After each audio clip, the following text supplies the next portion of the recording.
నమస్తే, నేను Santosh. Welcome to focus. హిమగిరి లోకాన శివరూపం, ప్రమిదేలేని హిమదీపం, మహాదేవుని దివ్య దర్శనమే ఎంతో పుణ్యం, జీవితమే ధన్యం. హర హర మహాదేవ అంటూ అమర్నాథ్ యాత్ర ప్రారంభమైంది. ఆ పరమశివుడి దివ్య దర్శనానికి భక్తజనం పోటెత్తింది. అటు ప్రకృతి సవాళ్లు, ఇటు ఉగ్రవాదుల పన్నాగాల నడుమ అత్యంత కట్టుదిట్టమైన భద్రతతో అమర్నాథ్ యాత్ర మొదలైంది. అసలు అమర్నాథ్ యాత్ర విశిష్టత ఏంటి? పహల్గామ్ అనుభవంతో ఈసారి ఎలాంటి పగడ్బందీ భద్రతా చర్యలను కేంద్రం చేపట్టింది? జమ్మూ కాశ్మీరం అత్యంత సురక్షిత ప్రాంతమని మరోసారి చాటి చెప్పేందుకు ఎలాంటి ఏర్పాట్లు చేసింది? పర్వతాలు, లోయలు, వర్షాలు, వరదలు, దట్టమైన మంచు, కాలు జారితే కైలాసమే, పట్టు తప్పితే శివైక్యమే, అనేక సవాళ్ల నడుమ ప్రపంచంలోనే అత్యంత క్లిష్టమైన అమర్నాథ్ యాత్ర ప్రారంభమైంది. హిమగిరిలోకాన శివరూపం, ప్రమిదేలేని హిమదీపం, మహాదేవుని దివ్య దర్శనం, ప్రమాదకర మార్గమైన శివయ్యపైనే భారం. అట్టహాసంగా అమర్నాథ్ యాత్ర ప్రారంభం. 38 రోజుల పాటు యాత్ర. పెహల్గాం అనుభవంతో కట్టుదిట్టమైన భద్రత. ప్రతి ఒక్కరూ జీవితంలో ఒక్కసారైనా చేసి తీరాల్సిన యాత్ర అమర్నాథ్ యాత్ర. ప్రతి శివభక్తులు చూసి తరించాల్సిన అద్భుతం హిమగిరి మహాదేవుడి రూపం. మంచు రూపంలో దివ్య దర్శనం ఒక ప్రత్యేక అనుభవం. మంచు పర్వతాలను దాటుకుని అంత ఎత్తులో ఉన్న గుహను చేరుకోవడం అంత సులువు కాదు. ప్రకృతి వైపరీత్యాలు సవాల్ విసురుతాయి. మెరుపు వేగంతో వరదలు భయపెడతాయి. విరిగిపడే కొండచర్యలు బెదరగొడతాయి. ఎముకలు కొరికే చలి అడుగు ముందుకు పడనీయదు. హఠాత్తుగా వాతావరణం మారిపోతుంది. కాలు జారితే కైలాసమే, పట్టు తప్పితే శివైక్యమే. పంచభూతాలను ఏకం చేసుకుంటూ నడవాలి. మంచు పర్వతాలను దాటుకుంటూ సాగాలి. మరోవైపు నక్కజిత్తుల ఉగ్రవాదుల పన్నాగాలను సైతం లెక్క చేయకుండా ముందుకెళ్ళాలి. అంతా పరమేశ్వరుడిపైనే భారం వేసి ముందుకు సాగాలి. భక్తి ముందు ఎంతటి విపత్తులైనా తుత్తునియలేనని ప్రతి ఏడాది నిరూపిస్తున్న భక్తజనం అనేక సవాళ్ల నడుమ ఈ ఏడాది కూడా అమర్నాథ్ యాత్రకు బయలుదేరారు. అట్టహాసంగా అమర్నాథ్ యాత్ర ప్రారంభమైంది. జమ్మూలోని భగవతీ నగర్ బేస్ క్యాంప్ నుంచి అమర్నాథ్ యాత్ర తొలి బ్యాచ్ బయలుదేరింది. ఎల్జీ మనోజ్ సిన్హా జెండా ఊపి అమర్నాథ్ యాత్రను ప్రారంభించారు. అమర్నాథ్ యాత్ర భక్తి మాత్రమే కాదని దేశ ఐక్యతకు నిదర్శనం అన్నారు ఎల్జీ సిన్హా. అమర్నాథ్ యాత్రతో సోదరభావం పెంపొందుతుందని చెప్పారు. जम्मू कश्मीर पुलिस और सुरक्षा बलों ने सुरक्षा के भी चाक चौबंद इंतजाम किए हैं। जो उत्साह दिखाई पड़ रहा है देश भर के कोने कोने से जो लोग आए हैं, लग रहा है कि जम्मू शहर में फिर से नया मेला लग गया है और तमाम आतंकवादी घटनाओं को धत्ता बताते हुए भगवान भोलेनाथ के भक्त बड़ी संख्या में दर्शन के लिए आ रहे हैं। मैं उम्मीद करता हूँ कि पहले से भी बेहतर ये यात्रा होगी। धन्यवाद. మొదటి బ్యాచ్లో 5,892 మంది భక్తులున్నారు. వీరిలో 1,115 మంది మహిళలు, 31 మంది పిల్లలు, 16 మంది ట్రాన్స్జెండర్లున్నారు. ఈ సంవత్సరం 5 లక్షలకు పైగా యాత్రికులు పాల్గొంటారన్నది అధికారుల అంచనా. యాత్రికుల సౌకర్యార్థం వారు వెళ్లే మార్గాల్లో వైద్య సౌకర్యాలు, ఆహారం, వసతి కల్పిస్తున్నారు. జమ్మూ నుంచి బాల్తాల్, పెహల్గాంలోని బేస్ క్యాంపులకు యాత్రికుల కోసం ప్రభుత్వం ఉచిత బస్సు సర్వీసును ఏర్పాటు చేసింది. बहुत खुशी है, हम लोग बहुत खुशी है और चाहते हैं सब लोग बाबा के दर्शन मिले, यही चाहते हैं और शांति भी मिले, सभी को अच्छे से सबको दर्शन मिले. नहीं डर नहीं है. अभी बहुत हमारा इंडियन आर्मी भी है, बहुत सारा सिक्योरिटी फोर्सेस भी है. डर के कोई बात भी इधर नहीं है. माहौल लगा यहाँ इतने हजारों की तादाद में लोग पहुंचे. बहुत मजा आ रहा है. पहले दिन में बहुत मजा आ रहा है. बहुत उत्साह. पहले जत्थे में हर साल हम पहले जत्थे में दर्शन करते हैं. 20 सालों से दर्शन कर रहे हैं. त्रिशूल हर बार भोलेनाथ को समर्पण करते हैं प्रसाद के तौर पर. हमें किसी बात का डर नहीं है, उसकी औकात नहीं है हमारे को डराने की. हम डरेंगे नहीं. हर बार यात्रा करेंगे, यात्रा करते रहेंगे. मेरा घर है वो भोले बाबा का स्थान जो है हमारा घर है. हम किसी से डरने वाले ने, किसी की मजाल नहीं है हमें पे डराने की. जोश पूरे इंडिया से जगह जगह से लोग आए हैं. हर बार से 10 गुना जोश ज्यादा है और बाबा बर्फानी ऐसी सब पे कृपा बनाएंगे और सबकी यात्रा सकुल संपन्न होगी. జూలై 3 నుంచి ఆగస్టు 9 వరకు సాగుతుంది అమర్నాథ్ యాత్ర. మొత్తం 38 రోజులు. అమర్నాథ్ వెళ్లడానికి అనంతనాగ్ జిల్లాలోని పెహల్గాం, గాందర్బల్ జిల్లాలోని బాల్తాల్ మీదుగా 2 రూట్లున్నాయి. ఏప్రిల్ 22న పెహల్గాంలో పర్యాటకులపై టెర్రరిస్టుల అటాక్ జరిగిన పరిస్థితుల్లో అమర్నాథ్ యాత్ర కోసం కేంద్రం కట్టుదిట్టమైన భద్రతా చర్యలు తీసుకుంది. 581 కంపెనీల కేంద్ర సాయుధ పోలీసు బలగాలను మోహరిస్తున్నట్లు తెలిపింది. ఇందులో సిఆర్పిఎఫ్, సిఐఎస్ఎఫ్, బిఎస్ఎఫ్, ఐటీబీపీ, ఎస్ఎస్బీలకు చెందిన 42,000 మంది జవాన్లు యాత్రా మార్గంలో పహారాగా ఉంటారు. పెహల్గాంతో పాటు బాల్తాల్ మార్గాలను నోఫ్లై జోన్గా ప్రకటించారు. సీసీటీవీ, డ్రోన్ నిఘాతో పాటు హెల్ప్ డెస్క్లు ఏర్పాటు చేశారు. ఈ ఏడాది పెద్ద మొత్తంలో రిజిస్ట్రేషన్లు వచ్చాయి. మొన్నటి వరకు భారీ వర్షాలు కురిసిన పరిస్థితుల్లో యాత్రికులు ఇబ్బంది పడకుండా చర్యలు తీసుకున్నారు అధికారులు. అమర్నాథ్ యాత్ర ప్రతి శివభక్తుడి కల. హిందువుల పవిత్రమైన తీర్థయాత్రలలో ఒకటి. జీవితంలో ఒక్కసారైనా అమర్నాథ్ యాత్రకు వెళ్లాలని ఎక్కువ మంది కోరుకుంటారు.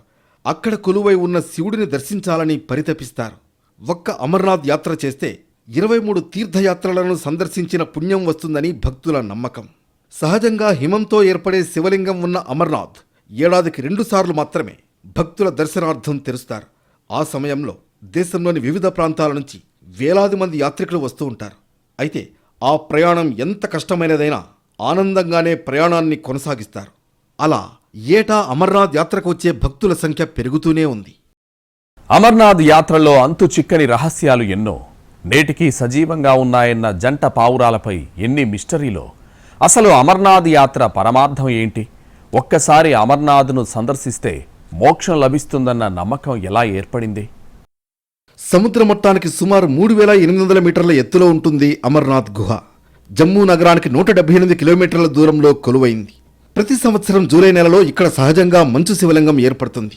అమర్నాథ్ని ప్రాచీన కాలంలో అమరేశ్వరుడు అని పిలిచేవారు. ఈ పవిత్ర గుహ ఎత్తు సుమారు 150 అడుగులు.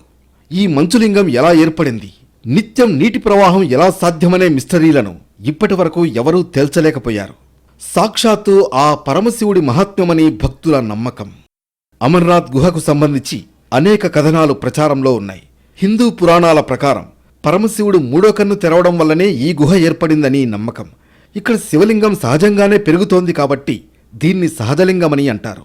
అమర్నాథ్ స్థల పురాణం ప్రకారం పరమశివుడు భూమి, నీరు, గాలి, నిప్పు, ఆకాశమనే పంచభూతాలను ఈ గుహ పరిసర ప్రాంతాల్లో వదిలిపెట్టారని, అందుకే ఈ ప్రాంతాన్ని పంచతరణి అని కూడా పిలుస్తారని పండితులు వివరిస్తారు.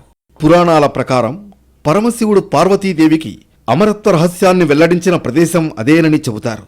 ఆ సమయంలో పార్వతీదేవితో పాటు ఇక్కడ నివసించే 2 పావురాలు కూడా అమరత్వ రహస్యాన్ని విన్నాయని, ఆ పావురాలు ఇప్పటికీ ఈ గుహలో నివసిస్తున్నాయని చెబుతారు. పావురాలు సజీవంగా ఉండడానికి కారణం శివయ్య బోధించిన అమరత్వ మంత్రాన్ని వినడమేనని అంటారు. అందుకే కైలాసనాథుడు చెప్పే అమరత్వం రహస్యం విన్న వారికి మరణం అనేది ఎప్పటికీ సంభవించదని భక్తుల ప్రగాఢ నమ్మకం. కైలాసనాథుడు చెప్పే అమరత్వం రహస్యం విన్న వారికి మరణం అనేది ఎప్పటికీ సంభవించదని అంటారు. కానీ అమరత్వం అంటే మరణం లేకపోవడం కాదు. పునర్జన్మ లేకుండా జన్మరాహిత్యాన్ని పొందడమే నిజమైన అమరత్వంగా భావిస్తారు. మోక్షం అంటే మరో జన్మకు ఆస్కారం లేకుండా భగవదైక్యం చెందడమేనని ధర్మశాస్త్రం ఘోషిస్తోంది. ఇలాంటి మోక్షాన్ని కోరుకునేవారు అమర్నాథ్ యాత్రకు వెళతారు. అమర్నాథ్ వద్ద ప్రవహించే పంచనదులు సాక్షాత్తు శివయ్య జటాజూటం నుంచి ప్రవహించాయని భక్తులు నమ్ముతారు. అందుకే అమర్నాథ్ గుహలో శివుడు జలరూపంలో దర్శనమిస్తారని విశ్వాసం. ఇందుకు సాక్ష్యంగా అమర్నాథ్ గుహలోని శివలింగం దగ్గర నుంచి ఎప్పుడూ నీరు ప్రవహిస్తూనే ఉంటుంది. ఈ నీరు ఎక్కడి నుంచి ప్రారంభమవుతుంది, ఎలా వస్తుందనేది ఇప్పటికీ అంతు చిక్కని రహస్యంగానే మిగిలిపోయింది. కైలాసనాథుడైన శివయ్యను ఆరాధించే వారిలో ప్రతి ఒక్కరూ తమ లైఫ్లో కనీసం ఒక్కసారైనా అమర్నాథ్ యాత్ర చేయాలని భావిస్తారు. హిమగిరుల్లోని అమర్నాథ్ గుహల్లో మంచు రూపంలో కొలువైన శివయ్యను దర్శించుకోవాలని భక్తులు తమ ప్రాణాలను పణంగా పెట్టి మరీ పయనమవుతారు. అమర్నాథ్ యాత్ర ఆధ్యాత్మిక యాత్రే కాదు, ప్రకృతి పరంగా సాహసాల యాత్ర కూడా. ఓవైపు అత్యంత లోతైన లోయలు, ఇరుకు దారులు, గుర్రాలపై తప్ప వెళ్లలేని ప్రయాణం. అయినా భక్తులు అంత దూరం వెళ్లడానికి సంకోచించరు. ఎందుకంటే పరమశివుడిపై అపారమైన భక్తి, కొండంత నమ్మకం. అమర్నాథ్ యాత్ర ఆషామాషీ ప్రయాణం కాదు, అంత సులువు కాదు. రక్తం గడ్డకట్టే చలి, క్షణాల్లో మారే వాతావరణం, కాలు జారితే ప్రాణాలు తీసే దారులతో ప్రపంచంలోనే అత్యంత కష్టమైన యాత్రల్లో ఒకటిగా పేరొందింది. అయినా భక్తులు మంచులింగాన్ని దర్శించుకోవడానికి వెళుతూ ఉంటారు. అమర్నాథ్కు చేరుకునేందుకు 2 మార్గాలున్నాయి. మొదటి దారిలో పెహల్గాం నుంచి పంచతరణికి వెళ్లి అక్కడి నుంచి 6 కిలోమీటర్ల దూరంలో ఉండే గుహకు చేరుకుంటారు. కాస్త దూరమైన శివుడు నడిచి వెళ్లిన దారి కావడంతో చాలామంది యాత్రికులు ఈ మార్గాన్నే ఎంచుకుంటారు. ఇక శ్రీనగర్ నుంచి బాల్తాల్కు చేరుకుని అక్కడి నుంచి కేవలం 14 కిలోమీటర్ల దూరంలో ఉన్న గుహకు చేరుకోవడం మరో మార్గం.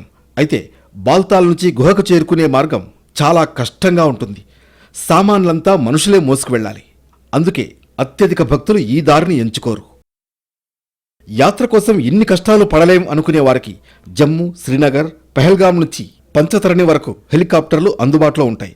అక్కడి నుంచి రక్తం గడ్డకట్టించే చలిలో, కాలు జారితే మరణం చేరువయ్యే దారిలో ఎంతో శ్రమకి ఓర్చి అమర్నాథ్ గుహకి చేరుకుంటారు. దాదాపు 150 అడుగులుండే ఈ గుహలో ప్రవేశించాక కనిపించే శివలింగం, జలరూపంలోని శివుని దర్శనంతో భక్తులు తమ కష్టాన్ని, అలసటను మరిచిపోయి దివ్యమైన అనుభూతిని పొందుతారు. శ్రీనగర్కు 145 కిలోమీటర్ల దూరంలో సముద్ర మట్టానికి 13,000 అడుగుల ఎత్తులో అమర్నాథ్ గుహలో భక్తులకు దర్శనమిస్తాడు భోళాశంకరుడు. ఇది ప్రపంచంలోనే అతిపెద్ద గుహల్లో ఒకటి. 150 అడుగుల ఎత్తు, 90 అడుగుల పొడవున్న గుహ ఇది. హిమాలయ పర్వత సానువుల్లో అపురూపంగా సహజసిద్ధంగా ఏర్పడిన గుహ. ఏడాదిలో జూలై, ఆగస్టు మాసాలు మినహా మిగతా సమయం అంతా ఈ గుహ పూర్తిగా మంచు కప్పుకుని ఉంటుంది. ఆ సమయంలో -5 డిగ్రీల కంటే తక్కువ ఉష్ణోగ్రత ఉంటుంది. ఇలాంటప్పుడు గుహను చేరుకోవడం అసాధ్యం. జూలై వచ్చేసరికి ఇక్కడ వాతావరణం కొద్దిగా వేడెక్కుతుంది, మంచు కరుగుతూ ఉంటుంది. దీంతో గుహ స్పష్టంగా కనిపిస్తుంది. కానీ శివలింగం ఉండే ప్రాంతంలో మాత్రం వాతావరణం ఎప్పటిలాగే ఉంటుంది. 45 రోజుల పాటు శివలింగం చెక్కు చెదరకుండా ఉంటుంది. ఆ తర్వాత క్రమంగా కరిగి అంతర్ధానమవుతుంది. విచిత్రమేంటంటే గుహలో శివలింగం ప్రతి ఏటా ఒకే చోట, ఒకే ఎత్తులో ఆవిర్భవిస్తుంది. 90 అడుగుల పొడవైన గుహలో అదే చోట ఎందుకు వెలుస్తుంది? అదే శివమహత్యం అంటారు భక్తులు. ప్రపంచంలోనే అత్యంత కష్టమైన యాత్రల్లో ఒకటిగా పేరొందిన అమర్నాథ్ యాత్రకు ఏ ఏటికా ఏడు భక్తులు భారీగా పెరుగుతున్నారు. యాత్రకు వెళ్లేవారు చలి నుంచి రక్షణ కోసం మంకీ క్యాప్లు, స్వెట్టర్లు, జర్కిన్లు, బ్లౌజులు, షూలు ధరించడం తప్పనిసరి. ఎందుకంటే అక్కడ వాతావరణం క్షణాల్లో మారుతుంది. అప్పటికప్పుడే వర్షం పడి కొండచర్యలు విరిగి పడతాయి. అమర్నాథ్ యాత్రికులు ముందుగా జమ్మూ చేరుకుని అక్కడి నుంచి ట్యాక్సీల ద్వారా 373 కిలోమీటర్ల దూరంలో ఉన్న బాల్తాల్ కానీ, 260 కిలోమీటర్ల దూరంలో ఉన్న పెహల్గాంకు కానీ చేరుకుంటారు. బాల్తాల్ నుంచి అమర్నాథ్ చేరుకునేందుకు 1-2 రోజులు ట్రెక్కింగ్ చేయాల్సి ఉంటుంది. అదే పహల్గాం నుంచి వెళ్లాలంటే దాదాపు 36 నుంచి 48 కిలోమీటర్ల వరకు ట్రెక్కింగ్ తప్పదు.